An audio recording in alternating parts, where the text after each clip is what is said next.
Good morning बच्चों। देखिए, कल हम लोग लास्ट वीडियो में अंश पूंजी के लेखांकन में कुछ शब्दावली पढ़े थे और कुछ उसके विशेष टॉपिक जो हैं वो पढ़े थे। आज जो है हम लोग क्या पढ़ना है, अंश के बारे में पढ़ना है। ठीक है, तो कंपनी को अधिक मात्रा में पूंजी की आवश्यकता होती है। क्या होता है, कोई भी कंपनी होता है उसको क्या होता है, अधिक मात्रा में पूंजी की आवश्यकता होती है, क्योंकि वो फर्म चला रहा है, कंपनी चला रहा है, जिसे अनेकों व्यक्ति द्वारा प्रदान करते हैं, जिसको अनेकों व्यक्ति क्या करते हैं, प्रदान करते हैं। अब देखो, कंपनी का खुद का पूंजी जितना होता है उससे ज़्यादा वो क्या करते हैं, पब्लिक से जो है वो प्राप्त करते हैं। ठीक है, सुविधा के लिए पूंजी को छोटे छोटे भागों में विभाजित कर दिया जाता है। सुविधा के लिए क्या किया जाता है कि जो पूंजी जो होता है उसको छोटे छोटे भाग में, छोटे छोटे रूप में क्या किया जाता है, विभाजित कर दिया जाता है, तोड़ दिया जाता है। ठीक है, ऐसे छोटे भागों को अंश कहा जाता है। ठीक है, जो व्यक्ति अंश लेता है उसे अंशधारी कहते हैं। क्लियर है। अब देखिए, अंश की प्रकृति, अंश की नेचर जो होता है, नेचर ऑफ शेयर। तो अंश एक हस्तांतरित करने वाली संपत्ति है। देखिए, अंश, मैंने अगर किसी कंपनी का अंश परचेस किया है तो मैं उसको क्या कर सकता हूँ, ट्रांसफर कर सकता हूँ किसी भी अन्य पर्सन को। अंश की प्रकृति माल की तरह होती है। अंश की प्रकृति के नेचर जो है कैसा होता है, माल की तरह ही होता है, गुड्स की तरह ही होता है। ठीक है, फिर अंशों के क्रय विक्रय किया जा सकता है। अंशों को हम लोग खरीद भी सकते हैं, बेच भी सकते हैं। ठीक है, फिर चौथे नंबर पे है, अंशों को गिरवी रखा जा सकता है। मुझे पैसे की जरूरत है, मैं किसी अन्य पर्सन के पास अंश को गिरवी रख दिया, जैसे ज्वेलरी को ज्वेलरी गिरवी रखा जाता है, उसी तरह से क्या है, अंश को भी गिरवी रखा जा सकता है। ठीक है, अब देखिए अंश के प्रकार। तो अंश के प्रकार दो प्रकार होते हैं। ठीक है, दो प्रकार कौन कौन से होते हैं, एक होते हैं समतांश। ठीक है, एक होते हैं समतांश और दूसरा होते हैं पूर्वाधिकार अंश। ठीक है, अब देखते हैं दोनों को अलग अलग। बहुत ज़्यादा एक्सप्लेन करने की आवश्यकता नहीं है। तो देखिए, समतांश केवल एक ही प्रकार का होता है, समता में कोई प्रकार नहीं होता है। ठीक है, अब देखिए समता अंश क्या होता है। तो समता या साधारण अंशों से अभिप्राय उन अंशों से है जिन पर कंपनी के विभाजन योग्य लाभ में से लाभांश पूर्वाधिकार अंशों पर लाभांश बांटने के बाद ही मिलता है। अब देखिए, समता अंशों को लाभांश कब मिलता है।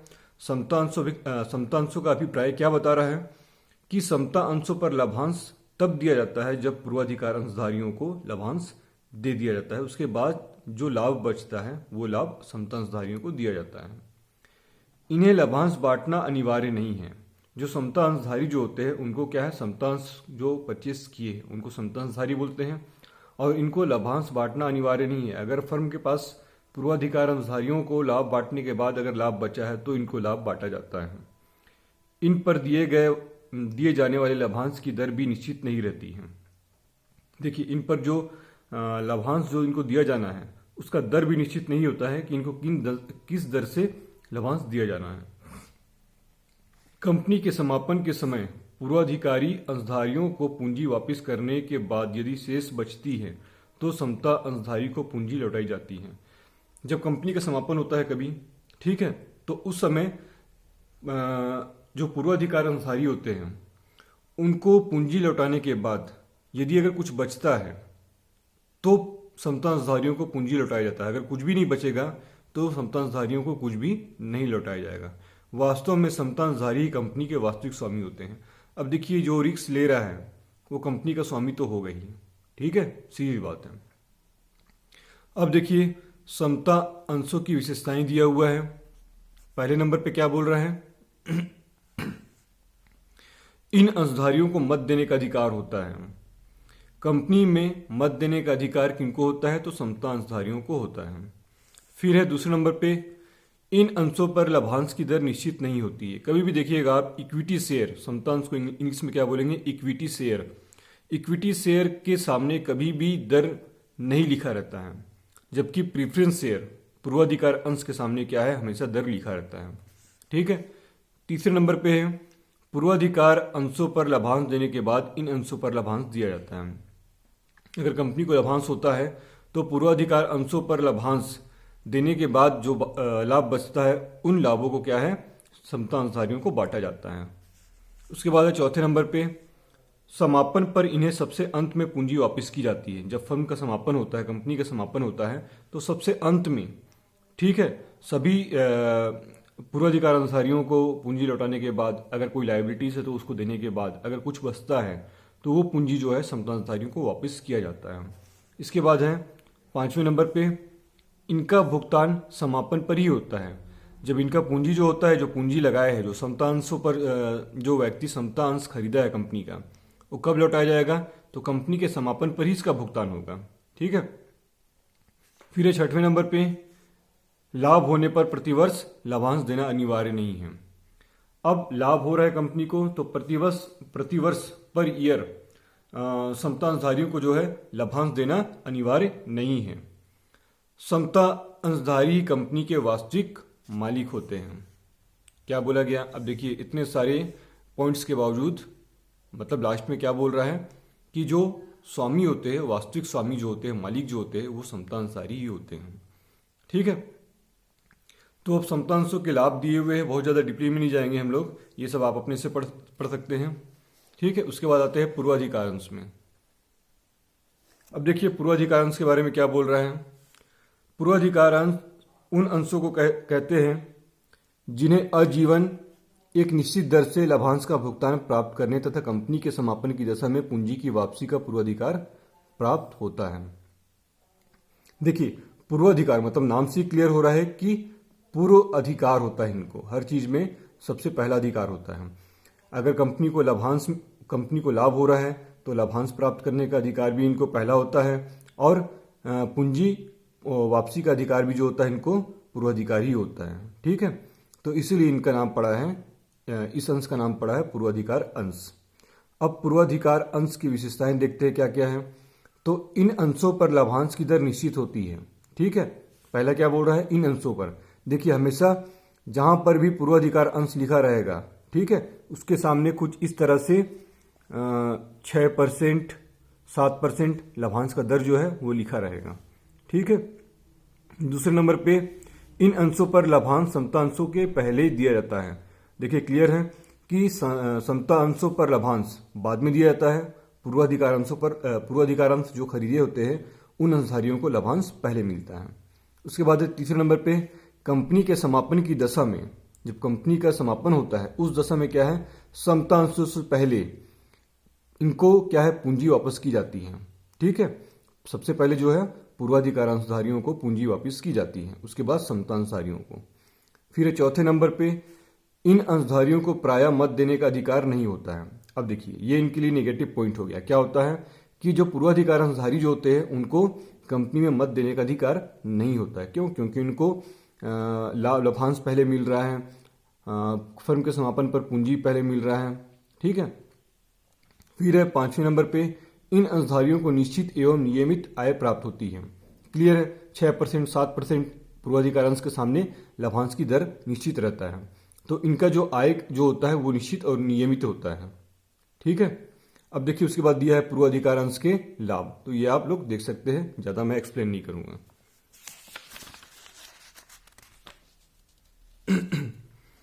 अब देखिए पूर्वाधिकार अंशों के प्रकार दिया हुआ है। तो पूर्वाधिकार अंश के जो प्रकार हैं वो आप लोग के एग्जाम में पॉइंट में पूछ सकता है। ठीक है। तो मैं इसको एक्सप्लेन नहीं करूंगा क्योंकि ये हम लोग के क्वेश्चन को अटेम्प्ट करने के लिए, प्रश्नों को हल करने के लिए ये हम लोग के लिए यूजफुल नहीं है। ठीक है। अब आते हैं, देखिए कुछ अंतर दिए हुए हैं, इस अंतर को भी आप लोग देख सकते हैं। समता अंश एवं पूर्वाधिकार अंश में अंतर, अंश और स्कंद में अंतर, ये बहुत ही इंपॉर्टेंट अंतर है, बहुत ही आईएमपी है, ये एग्जाम में लगातार पूछता है, तो इस टॉपिक को आप लोग पढ़ लीजिएगा। ठीक है। अब उसके बाद देखिए डायरेक्टली हम लोग आते हैं जर्नल एंट्री में। ठीक है।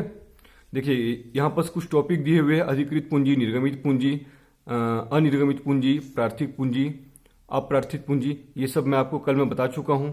ठीक है। ऑथोराइज्ड कैपिटल, इशूड कैपिटल, और ये सब चीज़ जो है मैं आप लोगों को कल शब्दावली में बता चुका हूँ, तो बार बार बताने की आवश्यकता नहीं है।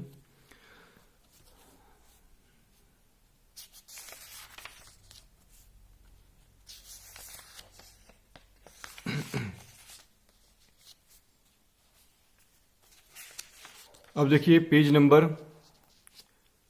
403 में अंशों का निर्गमन दिया हुआ है। ठीक है, क्या दिया हुआ है? अंशों का निर्गमन। तो अंशों का निर्गमन नकदी में किया जा सकता है, या तो नकदी के अतिरिक्त किसी अन्य प्रतिफल के लिए, या तो नकदी में किया जा सकता है, या तो नकदी के अतिरिक्त किसी अन्य प्रतिफल के लिए। जैसे कंपनी ने किसी दूसरे कंपनी से एसेट्स परचेस किया है, अब उस एसेट्स का वैल्यू जो है, अमाउंट जो है, वो ना देकर क्या कर रहा है कंपनी, उस दूसरे कंपनी को अपना शेयर दे रहा है, अपना अंश दे रहा है। ठीक है, तो ये नकदी के अतिरिक्त अन्य प्रतिफल के लिए हो गया। और पहला जो है वो नकदी के लिए, मतलब पैसा प्राप्त करने के लिए, तो किसी पब्लिक को क्या है, शेयर इशू कर रहा है और उससे पैसा प्राप्त कर रहा है। अब देखिए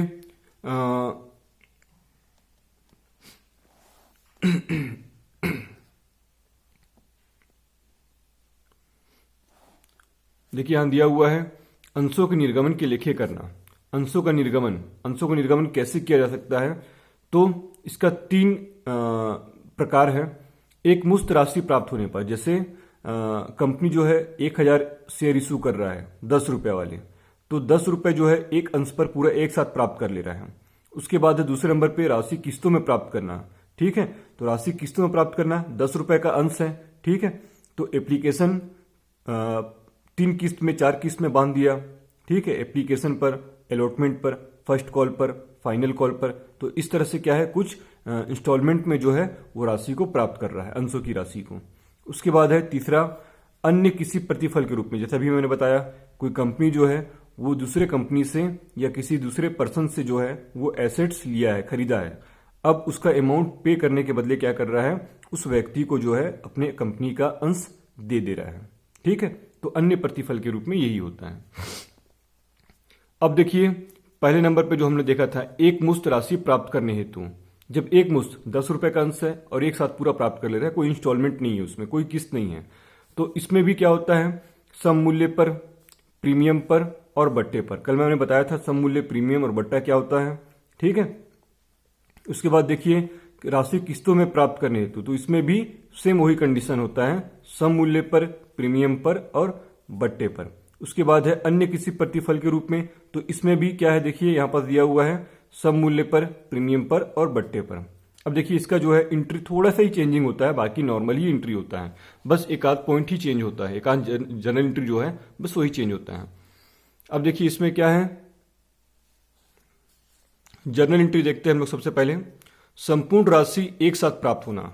ठीक है, एक मुश्त प्राप्त होना, जो अभी पहला पॉइंट मैंने बताया था यहां पास, एक मुश्त राशि प्राप्त करने पर। तो देखिए इसका एंट्री क्या होगा, संपूर्ण राशि एक साथ प्राप्त करना या एक मुश्त प्राप्त करना। इस स्थिति में अंशों की संपूर्ण राशि आवेदन के साथ ही प्राप्त की जाती है, वहां पर आवंटन और याचना नहीं होता है। ठीक है, इसका लेखा इस प्रकार किया जाएगा। अंशों के लिए आवेदन एवं अंशों की राशि प्राप्त होने पर, जब अंशों के लिए आवेदन की राशि प्राप्त हो रहा है, कंपनी ने शेयर इशू किया, ठीक है, शेयर जारी किया, अंश जारी किया, और क्या हो रहा है, अंश की राशि प्राप्त हो रही है। तो राशि जब प्राप्त होता है तो देखिए यहां पर टोटली जो हम लोग अंश पूंजी कंपनी जो पढ़ रहे हैं, कंपनी लॉ जो पढ़ रहे हैं, उसमें क्या होता है, बैंक के माध्यम से पैसा प्राप्त होता है, कभी भी केस नहीं आएगा। ठीक है, तो बैंक के माध्यम से जब भी हम लोग एंट्री करेंगे, जब भी रोकड़ आएगा तो हम लोग बैंक खाता डेबिट करेंगे, रोकड़ जाएगा तो बैंक खाता क्रेडिट करेंगे। ठीक है, तो संपूर्ण राशि एक साथ प्राप्त हो रहा है, तो बैंक खाता डेबिट, और अंश आवेदन एवं आवंटन खाता से, यहां पास लिखना चाहिए था अंश आवेदन एवं आवंटन खाता से। ठीक है, पैसा क्योंकि एक साथ आ रहा है, आवेदन एवं आवंटन का जो अमाउंट है वो एक साथ आ रहा है। ठीक है, क्लियर है। इसको इंग्लिश में लिखेंगे, bank account debit to share application and allotment account. अब नरेशन में क्या लिख देंगे, being application and allotment amount receiveds. ठीक है, ज्यादा लिखने की आवश्यकता नहीं है, क्या लिखेंगे, being application and allotment amount या मनी रिसीव्ड। ठीक है, फिर जो पैसा हम लोग के पास आया है, उस पैसे को हम लोग क्या करेंगे, शेयर कैपिटल अकाउंट में, अंश पूंजी खाता में, शेयर कैपिटल मतलब अंश पूंजी। ठीक है, तो आवेदन की राशि को, आवेदन और आवंटन की जो राशि प्राप्त हुई कंपनी को, उसको कहां ट्रांसफर करेगा, तो शेयर कैपिटल अकाउंट में क्या करेगा, अंतरित ट्रांसफर कर देगा। ठीक है, इसके लिए जो एंट्री हम लोग अभी क्रिएट किए थे, अंश आवेदन खाता को क्रिएट किए थे, उसको हम लोग डेबिट कर देंगे। अंश आवेदन एवं आवंटन खाता डेबिट, और कहाँ ट्रांसफर करना है, तो अंश पूंजी खाता से शेयर कैपिटल अकाउंट में। अब इसको इंग्लिश में क्या बोलेंगे, share application and allotment account debit to share capital account, being application and allotment amount transfer to share capital account. Clear है। अब देखिए इसका एक एग्जांपल दिया हुआ है। जैन लिमिटेड ने 10 रुपए वाले 15,000, ठीक है, जो जैन लिमिटेड है वो क्या कर रहा है, 10 रुपए वाले 15,000 अंश पूर्वाधिकार अंश, ठीक है। अब देखिए पूर्वाधिकार के सामने जो है 12%, ये उसकी लाभांश का दर है, तो ये हम लोग को कोई यूज नहीं है, ठीक है। आप लोग को समझ में आ रहा है, मैं पहले ही बताया था ये उनके लाभांश का दर है, तो ये हम लोग के लिए कोई यूज नहीं है। सिर्फ उसके नाम के आगे पूर्वाधिकार जो है उसके नाम के आगे जो हम लोग को 12% लिखना है। जनता अंश जो है, पूर्वाधिकार अंश जो है जनता को क्या कर रहा है, इशू कर रहा है, निर्गमित कर रहा है। संपूर्ण राशि एक मुश्त प्राप्त हो गई है। अब देखिए याचना का कंडीशन जो है वो नहीं आ रहा है, ठीक है, एक साथ पूरा प्राप्त हो जा रहा है आवेदन के साथ ही 10 रुपए। जैन लिमिटेड की पुस्तकों में जर्नल लेखे कीजिए। अब देखिए इसका जर्नल एंट्री क्या होगा, पैसा आ रहा है, कितने अंशों पर आ रहा है,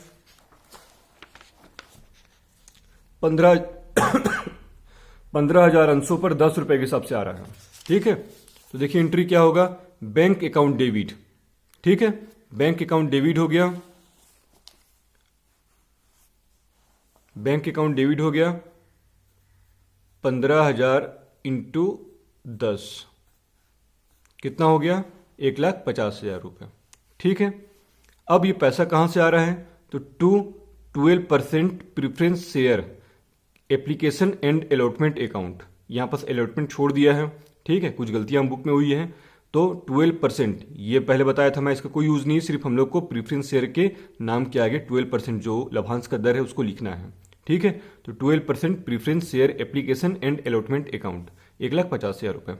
अब नरेशन में क्या लिखेंगे, being application and allotment amount receiveds, ठीक है, क्या लिखेंगे नरेशन में, being application and allotment amount receiveds. Clear है। थोड़ा थोड़ा गलती दिया हुआ है, जैसे जैसे मैं बोल रहा हूं उसको आप करेक्शन करते जाइएगा, ठीक है। उसके बाद उस अमाउंट को हम लोग कहां ट्रांसफर कर देंगे, तो प्रीफरेंस शेयर कैपिटल अकाउंट में। तो अब देखिए जो एंट्री हम लोग क्रिएट किए थे, preference share application and allotment account को जो हम लोग क्रिएट किए थे उसको हम लोग वापस डेबिट कर देंगे। क्यों, क्योंकि हम लोग को ट्रांसफर करना है प्रीफरेंस शेयर कैपिटल अकाउंट में। तो 12% preference share application and allotment account 1,50,000 रुपये, और कहाँ ट्रांसफर करना है, तो 12% प्रीफरेंस शेयर कैपिटल अकाउंट में। पूर्वाधिकार अंश पूंजी खाता में क्या करना है, हम लोग को ट्रांसफर करना है 1,50,000 ट्रांसफर कर दिए। अब देखिए यहाँ पास लिखेंगे नरेशन में, being application and allotment amount transfer to preference share capital account. Clear है। नरेशन में क्या लिखेंगे, being application and allotment amount transfer to preference share capital account. Clear है ना।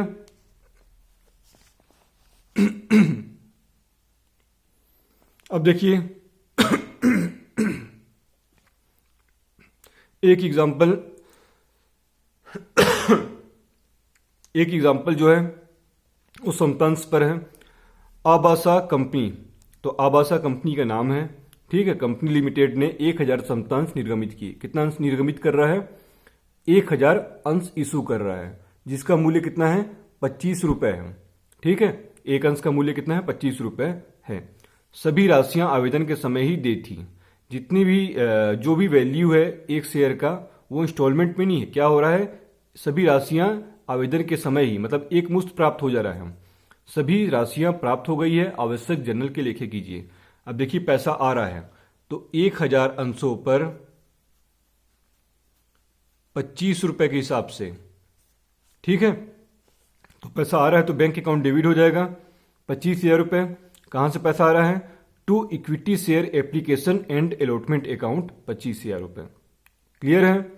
अब नरेशन में लिखेंगे, being application and allotment amount received. क्या लिखेंगे, being application and allotment amount received, ठीक है।